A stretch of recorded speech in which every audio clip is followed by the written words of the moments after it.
Hello everyone, I'm Dr. Sukrut Nanavati and I'm one of the cardiologists working at WellSpan.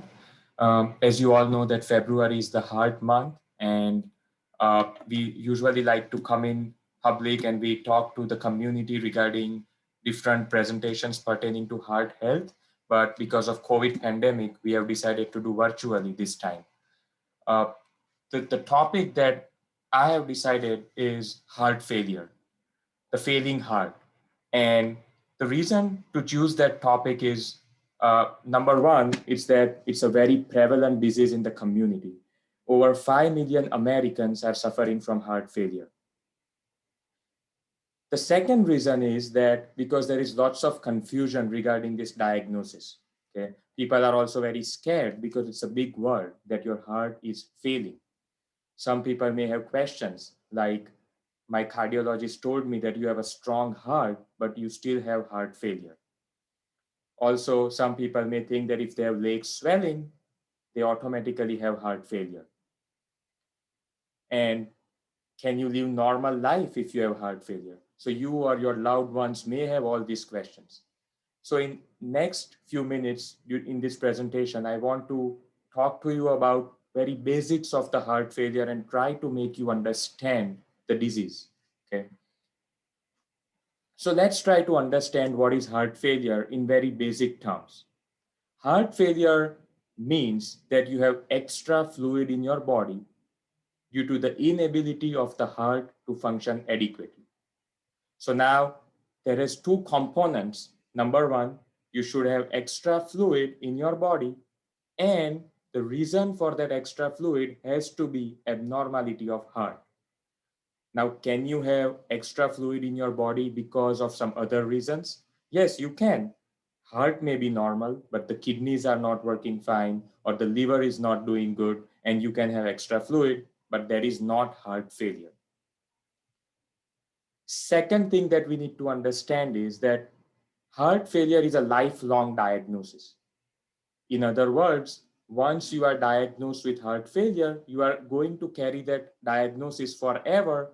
However, you can keep it compensated or it gets decompensated and you need extra treatment. Same like high blood pressure. You may have hypertension all your life, but it may be controlled with medications or your life habits. And sometimes it gets uncontrolled where you may need some extra help. Okay. And as I said earlier, that you are not alone. Over 5 million Americans are suffering from the disease. Now, let's try to understand that what can go wrong with the heart which will lead to heart failure. To understand the abnormality, let's try to focus on how the heart works on a routine day. In a normal heart, how will it function? So heart is typically divided into two sides, the left side and the right side. Heart has total of 4 chambers, two on the right, two on the left. Okay. The left ventricle is the chamber of the heart which pumps the blood to rest of the body. All right. Now, all these 4 chambers, they are separated by 4 different heart valves. All right. Now, these valves allow the blood to move from one chamber to the other, and it allows the blood to move only in one direction so that it does not back up. If we talk about the physiology, the bad blood, which is already used in the body, it comes to the right side of the heart via the venous system. The right side of the heart is connected to the lungs. So the bad blood from the right side goes to the lungs and it gets oxygen. So now the bad blood becomes the good blood, and the good blood comes to the left side of the heart, and the left side will give that good blood to rest of the body, and this cycle continues. So every time you have a heartbeat, that means the heart is pumping the good blood to rest of the body. Now, how much the heart would pump? It would pump 55 to 60% of the blood that it receives. So in other words, if someone tells you that your pumping function of your heart is 55% or more, that means that your heart is functioning normally. It does not have to be 100%. 55% or more means your heart is pumping normally. Okay. So now we understood about the normal functionality of the heart. Now let's talk about what can go wrong in this normally functioning heart, which will lead to heart failure. So we divide that into two main categories. One, that the pumping function of the heart gets low, so that 55 to 60% gets down to 40%, 30%, 20%, and that can lead to the pump failure and you can build extra fluid in your body. The second reason can be that the heart is functioning normally, it is pumping normally, but there are other issues with the heart valves or the relaxation of the heart, which may lead to heart failure. So let's talk about the first category, which is systolic heart failure or the heart failure with reduced pumping function. You all may be familiar with heart attack or the coronary artery disease, where you have blocked heart arteries. When you have blocked heart arteries, sometimes the heart muscle can get weak. The other reason could be that you have heart arrhythmias. You may be familiar with atrial fibrillation, where sometimes the heart rate goes very high. Your heart rate may be 140, 150, and then the heart cannot cope up with that high heart rate, and then it can become weak from that. Alcohol, in the long run, can weaken your heart muscle. Certain drugs, which are cardiotoxic, that can lead to heart failure. Sometimes a viral infection can affect the heart muscle as well. Now, you must have heard about the broken heart syndrome or a stressful event in the heart, maybe a death of a loved one or a motor vehicle accident, a stressful event which can weaken the heart muscle and you can develop heart failure from that. Okay? So these are the causes for the reduced pumping function. Now let's talk about what if your heart is still pumping normally? Can you still have heart failure? Yes, you can. And I talked about 4 valves in the heart, which will allow the flow of blood only from one direction to the other. However, say if that valve becomes very tight and it is not able to open normally, then what happens? Then the blood will not be able to flow and it will have back pressure and increased volume in other chambers of the heart where it should not. Secondly, if the valve is very leaky, it is not able to close properly, then also it can lead to backflow of the blood. The other reason could be that heart is able to pump normally. It can pump, but it cannot relax. It cannot open up nicely. If that happens, then again, the heart is not able to fill properly and you can have backflow of the blood. Now, the third reason could be that the left side of the heart is pumping nicely, but the right side of the heart, which is connected to the lungs, is not able to function properly. Say if you have a lung disease like emphysema or COPD, or if you have sleep apnea, which can put pressure on the right side of the heart, in those cases, the pressure inside the right heart will go very high and you can have right heart failure, which can again lead to extra fluid in the body. Okay. And sometimes if your blood pressure is very high, if you kidneys are not functioning well and they in turn make the heart to not function normally, all these are other causes of heart failure. But I want you to keep in mind that the heart function may be the heart function, the 55 to 60% of ejection fraction may be still normal, but still you can have heart failure from all these causes that I just listed. Okay. So now we understood how the heart functions and what are the common causes for heart failure. Let's go to the next step, which is the signs. How would you know that you should suspect that you have heart failure? All right. So sometimes we blame lots of things on age, that, well, I'm getting tired and I'm short of breath just because I'm old now, and things like that. You are right. Sometimes, deconditioning, weight gain from eating unhealthy, and things like that can lead to lots of overlapping symptoms. But before you come to that conclusion, you should always talk to your doctors if you have these symptoms. So let's talk about those symptoms now. One of the most common symptom that you will experience if you have heart failure is shortness of breath. What is the reason for that? The reason is that because heart is not able to pump the blood forward, you will have backflow of that blood in the lungs, and the lungs will fill up with fluid. When the lungs are filled up with fluid, you cannot breathe normally. So you can have shortness of breath from that. The second thing can be that if you are laying down, the blood in the lung, the fluid in the lungs will come upwards and it will not make you breathe. So many times people will tell us that I used to use only one pillow at night and now I need 3 or 4. Or I have to sleep in recliner. I cannot lay flat because I'm short of breath. That is one of the signs for heart failure that you need to know and let us know. Now, coughing or wheezing. Now, you may know that if you have COPD or if you have pneumonia or lung infection, you may cough, you may wheeze, but this can be the sign of heart failure as well. So if you have persistent cough or wheezing, because the lungs are, there is lots of fluid in the lungs, you should definitely let us know, okay? And swelling. So obviously, if you have lots of fluid in the body, that fluid will go in the tissues, and the feet, ankle, legs, sometimes your belly will be swollen, and you'll also notice some weight gain with that.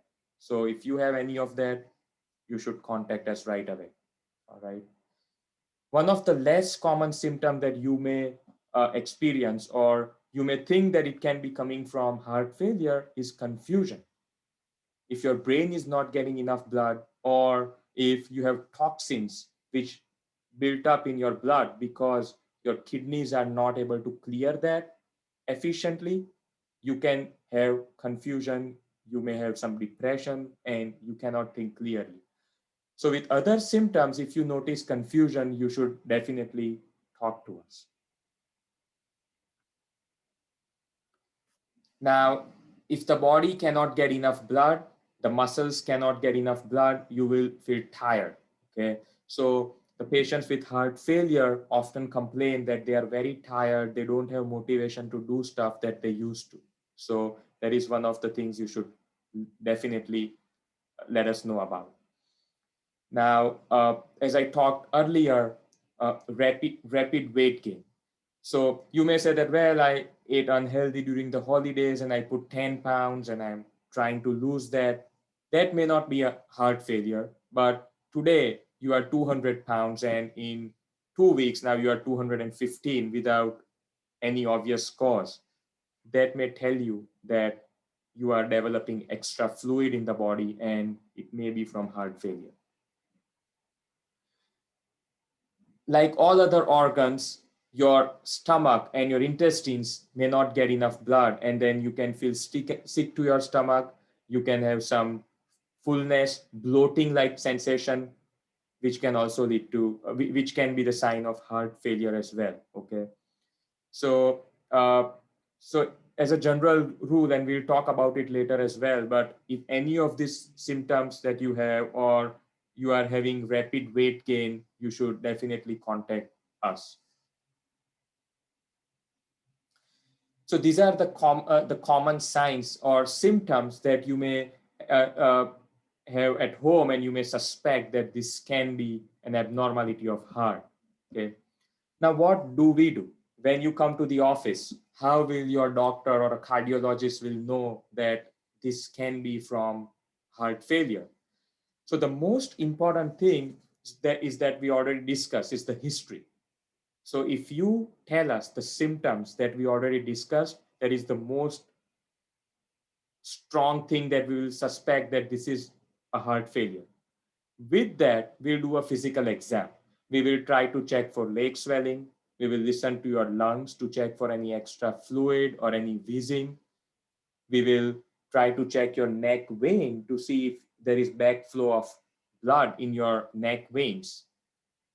And then we may order certain tests like echocardiogram, which is the ultrasound of the heart, which will show us your structure, the pumping function, the heart valves, the right side of the heart. All those things we can see in the echocardiogram, which will tell us about the structure of the heart.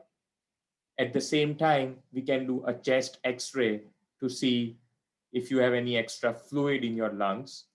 And there is certain blood work called BNP that we can do to see if your heart is working extra hard, and that may explain your heart failure as well. Okay, so again, the history and the physical exam is the most important thing, and certain tests like ultrasound and x-rays and blood work will help us in coming to the final conclusion. Okay, this is how we diagnose heart failure when you come to our office. Now, the question that I raised earlier, that what are the stages of the heart failure? How severe is your heart failure?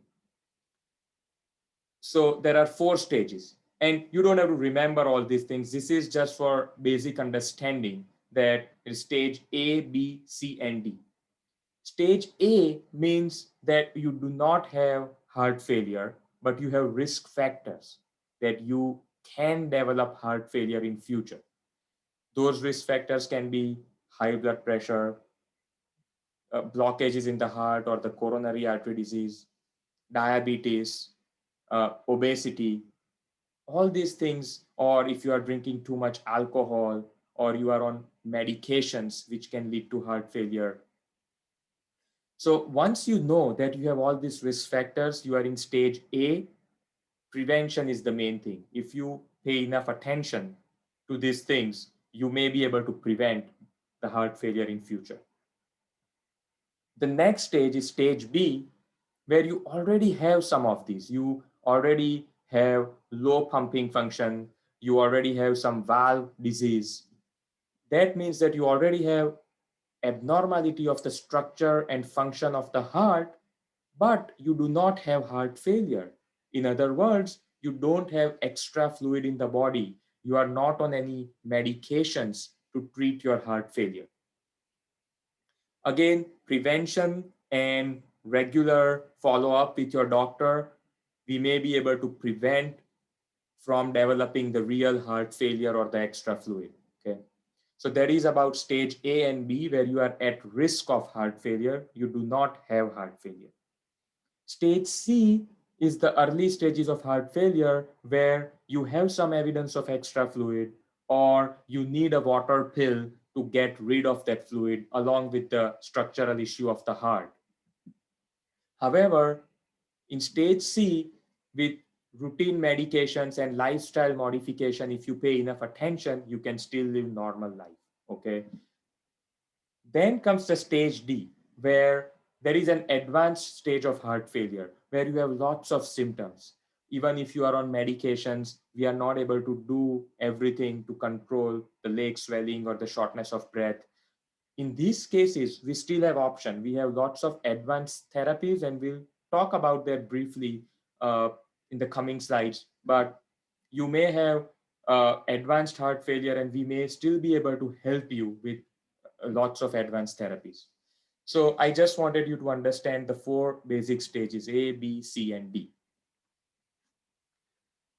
The other way to look at it is the NYHA class that we most commonly use, and you may see it in the office notes if you are used to read those, that there are 4 classes, 1, 2, 3, and 4. And that is based on how much could you do before you will be symptomatic. So stage 1 or the class 1 is where you are able to do everything that you like. You are able to do all the physical activities that you used to, even with heart failure. without getting any symptoms, without getting short of breath, without getting tired. Class 2 is where you have slight limitation of activity. In other words, you can do your routine daily activity which you are used to doing things at home, going one flight of stairs at work and stuff like that. But if you try to overexert yourself, in other words, now you suddenly start walking 5 miles a day, you may get out of breath, you may get tired easily, and that is the class 2. Class 3 is when you have limitation of physical activity, even the routine activity.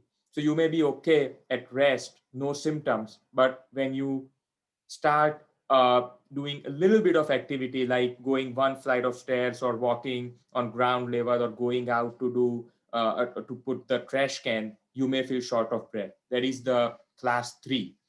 And the class 4 is when you have lots of symptoms. When you have, even at rest, you are very symptomatic. If you lay down, you have to sit up because you are out of breath. So that is the most severe NYHA class. All right. So we looked at stage A, B, C, and D, and this is the other way to look at it, which is 1, 2, 3, and 4 based on your activity level. So until now, we talked about how the heart functions normally, uh, what can go wrong with that function, which may lead to heart failure.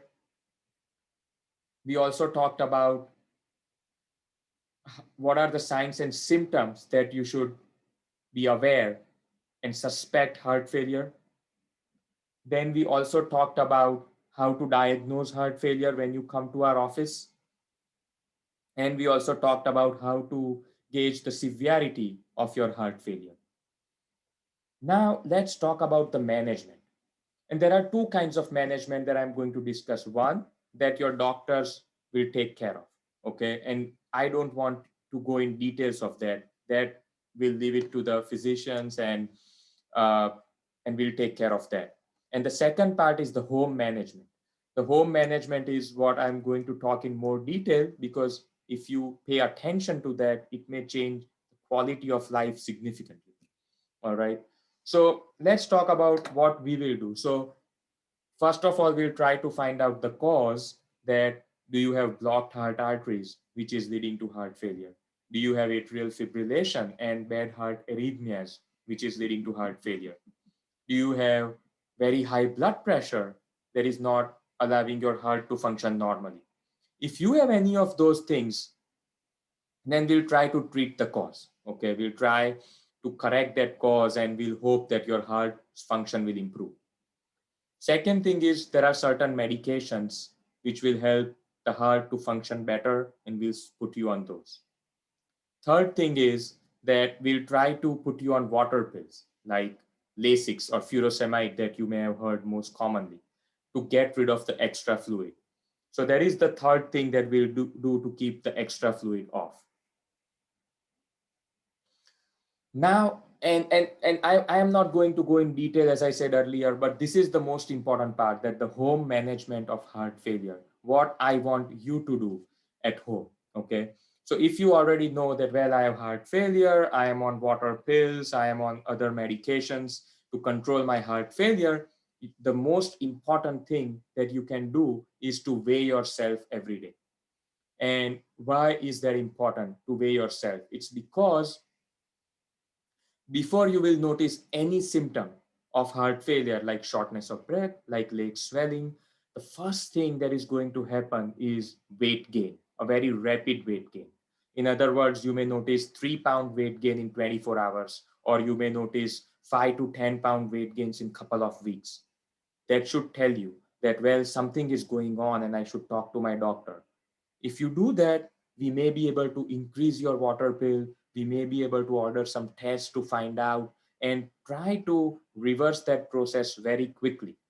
Okay. So weighing yourself every day is very important. Second most important thing is eating right. Okay. In USA, and for that matter, for in the entire world, the definition of healthy eating has changed completely. We eat lots of canned food, we eat lots of fast food, and we are not even aware that there is lots of salt and other things in that food which is causing extra fluid, which is making your heart to work extra hard, and that can lead to heart failure. Certain things like canned food, cheese, soup, bread, all those things may carry lots of salt in it. Okay, so if you pay attention to the labels, if you learn how to calculate sodium like I have shown here, and read labels, that will be really helpful. As a general rule, if you are eating 3 meals per day, try to keep each meal between 500 to 1000 milligrams of salt. Okay, and this is just a general rule, but you should definitely talk to your doctor. The caregivers should talk to the patients and their loved ones and help them to read this label and take that food option off the table, and don't keep it in the house as well, so that you don't eat that accidentally. The question comes is, if you don't put salt, you will not like to eat, and then the food will become very boring. But there are options. You can put pepper, you can put cayenne pepper, garlic, cumin, and other things which may make the food flavorful without causing without having extra salt, and these other spices may not have impact on the heart failure. Okay, so these are the options that you can try. The next thing is limiting the fluid intake. Okay, so you know that you are having the water pill, you are taking water pill to get rid of extra fluid. But what if you take less fluid? Then you may not need that much of water pill, and your kidneys may be able to function much better. So, and when we talk about fluid, you should count everything. You should count beverages, ice cubes, high moisture foods like fruits and ice cream, and obviously water. Okay, the alcohol is very important as well, which can cause lots of issues with fluid. So limiting fluid intake is very important when it comes to heart failure. Now, going out to eat, the question that we get all the time is that, can we go out to eat? Uh, and it can go either way. Okay, if you go out to eat and if you don't make healthy choices, you may end up in the hospital very quickly. For example, I was in Scranton, and there used to be an Italian festival in the downtown Scranton, and we used to see every year that after that festival, in 4 to 5 days, we'll see lots of patients getting admitted with heart failure.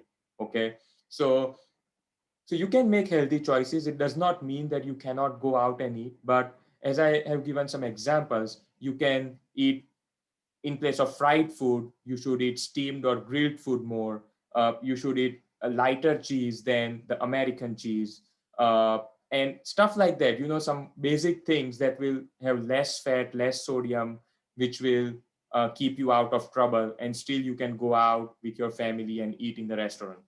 Okay, so eating out is a very important aspect, and you should keep that in mind. Same thing with the grocery. When we go out, if you again make some healthy choices, they'll be very useful. So, for example, if you have eat fresh fruits like blueberries instead of blueberry muffin, choose fresh or frozen vegetables in place of canned vegetables, which has lots of salt in it. Okay, have milk with less fat, or plant-based milk. All right, so all these things, if you keep in mind, some common sense, some basic things, that will help you a lot. Sometimes talking to a dietitian may help you in choosing right things as well. All right. So healthy eating when you go out, and picking up right things in your grocery is very important as well. Now, we talked about diet and fluid and stuff like that, but exercise also plays a very important role. And why is that? Because if you exercise, you will lose some weight, you will have more energy, uh, you will start feeling better, and you will have improved mood. All right, it improves your circulation in rest of the body. And exercise does not mean that you have to go to gym and start lifting weight and go very fast on treadmill. No, you should always start slow. Few minutes of walking, 30 minutes of walking every day, slow walking, is going to help you a lot. Okay. And if you feel better with that, you can build your strength slowly and go towards some intense exercise as well. But slow walking is enough for you. Okay. So, so exercise is an important aspect of a heart failure management as well. All right. So this is what you can do at home. So we talked about checking your weight, eating healthy, buying healthy stuff from outside, and limiting your fluid intake and exercising so far. This is one very important thing that you may be able to find online. And if you come to our office, we may give this to you as well, is the color coding system to see how you are doing with your heart failure. Green, yellow, and red. Green zone means you are doing great. You don't have many symptoms. Your weight is stable. Your blood pressure is good. You are doing perfect. Yellow zone means that now something is not right. Either you have started gaining weight, or you are having some shortness of breath or leg swelling, which is not usual for you. And in those cases, you should call your doctor right away. Because as I said earlier, if you call us in this phase, we'll be able to control it right there and then by adjusting medications, by finding out the cause. All right. If you go to the red zone, that means it's a warning zone. You may end up in the hospital with that, and you should not wait. We may be able to do something in the office, but sometimes you still end up in the hospital. So never wait for the red zone. If you are in the yellow zone, you should call us right away. All right. So this is the self-check plan. It's great. Our patients love it. Okay. Uh, One of the most neglected things about heart failure is the emotional impact that it may cause. All right. We often say that, oh, this person is very irritated and he's cranky all the time. What's wrong? Patient is depressed, not motivated. However, if you have bad heart failure, if you are not able to pump blood properly, you can have all these things. Okay, it is very common. So for caregivers, rather than getting annoyed, if you can talk to your loved ones how they are feeling and talk to us about it, we can help you in lots of different ways. Okay. So, and for the patients, they should definitely talk to people, because talking will solve lots of these issues. So if you are depressed or anxious or annoyed, you should definitely talk to us, your loved ones, and we'll be able to help you in whatever way we can. Okay. So the emotional impact of heart failure plays a big role as well. Now, as I talked earlier, that what if you are in that stage D, where you have refractory heart failure, where your pumping function is so low, you are on lots of medications, we are not able to do things, you are really symptomatic, you end up in the hospital multiple times a year to get treated. Still, we don't need to lose hope. We have lots of treatment for that. Sometimes, say, if you are in hospital with bad heart failure, medications are not working, through your groin or by some other means, we can put balloon pump, impella, those kinds of devices, which help the heart to unload itself and function better in a short run. Say if this thing continues and we are not able to solve this issue with these devices in a short run, then there are things like artificial pump that can go through your chest wall, and people live with that really nice. Their quality of life improves significantly. If you may have heard of terms like LVAD, left ventricular assist device, and that's what it is. Certain population, we can definitely offer them heart transplant. We evaluate them, and there are lots of people, and you may have talked to them, who have transplanted heart and they are doing just fine. Okay, so you don't need to lose hope. If you have advanced heart failure, we can help you in lots of different ways. And mainly in our York hospital and even in other hospitals, we have advanced heart failure specialists. So and they deal with all these things on a routine basis. So if you have any issues, or if you know someone who is suffering from these things, you should definitely contact us and we'll get you to the right department and right physician. All right. So this is about the heart management of heart failure. Talking about advancements, all the time, lots of research is going on. And this is one of the interesting things that I thought that I should share with you. So As I told you that the weight gain is the first sign that you will see even before you have any symptoms. But now we have these devices. You may have seen people with defibrillator or pacemaker, and there are different companies have different programs, and Heart Logic is one of them, where it can continuously monitor your respiratory rate, your heart rate, and based on the variation of those, even before you gain weight, we can monitor you and we can tell you that something is not right. So we should be very careful even before you gain weight. So this is a great advancement, and in our offices, people with defibrillator, if they have this program, we monitor them, we try to monitor them and call them if we see something abnormal as well. Okay, so this is obviously for a small group of people, but again, this is something which is the new world technology. Okay, so we talked about some advanced stuff here. I want to assure you that if you are someone who is suffering from heart failure, we have a great program at WellSpan Hospital. We are uh, functioning at high level. We have heart failure clinics at each of our location. We have specialized nurses who take care of patients like you. We do regular follow-ups. We call you in between office visits to make sure that you are in that green zone and not going towards that yellow zone. You will have direct number to our heart failure clinic where you can call and say that, hey doc, I gained 3 pounds in last 24 hours, what should I do? So so we do very close outpatient monitoring, which in turn will prevent admissions to the hospital and improve your quality of life in a great way. As I mentioned earlier, we also have advanced therapies available as well. So please contact us if you have any of the symptoms or if you know anyone who may benefit from our program. These are some of the resources. Obviously, you can go on the WellSpan website and find out more about the heart health in general. And these are some of the other national organizations which will provide you with some of the insight about your heart health and heart failure. So I would like to thank you. Thank you for taking time to listen to this talk. Unfortunately, we cannot do any live question answers with this kind of a session, but you are feel free to call us, any of the hospitals, cardiology department, and we'll be in touch with you to answer all your questions. Okay. Thank you so much and take care.